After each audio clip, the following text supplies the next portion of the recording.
En 1859, un simple geste nostalgique allait déclencher l'une des catastrophes écologiques les plus dévastatrices de l'histoire moderne. Thomas Austin, un colon anglais établi en Australie, décide de libérer 24 lapins sauvages sur ses terres pour s'adonner au plaisir de la chasse. À cet instant précis, personne ne soupçonne que ces quelques animaux sont sur le point de coloniser un continent entier et de mettre à genoux un écosystème unique. Dans cette terre nouvelle, le lapin ne rencontre aucun de ses prédateurs naturels, comme les renards ou les lynx d'Europe.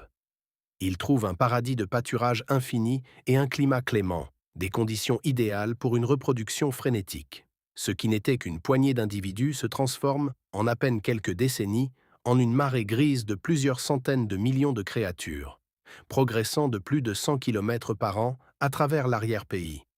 L'impact sur la biodiversité est immédiat et catastrophique.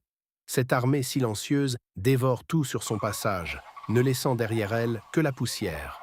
Les lapins ne se contentent pas de brouter l'herbe. Ils rongent l'écorce des jeunes arbres et déterrent les racines, empêchant toute régénération de la flore. Privés de nourriture et d'abri, de nombreuses espèces de petits marsupiaux indigènes s'éteignent ou sont poussés au bord de l'extinction. Le sol, désormais dénudé, subit une érosion massive sous l'effet du vent et de la pluie, transformant des plaines autrefois fertiles en déserts de terre rouge.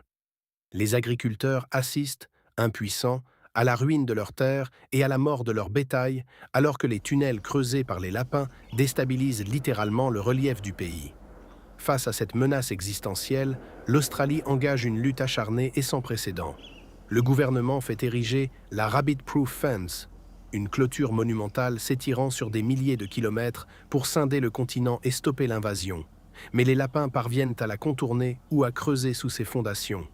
Désespérés, les autorités se tournent vers l'arme biologique dans les années 1950, introduisant le virus de la myxomatose.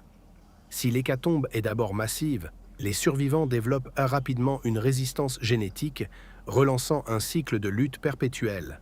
Cette tragédie environnementale demeure aujourd'hui l'exemple le plus frappant de l'imprudence humaine. L'introduction d'une espèce exogène dans un milieu fragile peut briser un équilibre millénaire et transformer un rêve de colonisation en un cauchemar écologique sans fin. Souhaitez-vous que j'approfondisse les méthodes scientifiques actuelles utilisées pour contrôler cette population ou que je développe davantage les conséquences sur la faune sauvage ?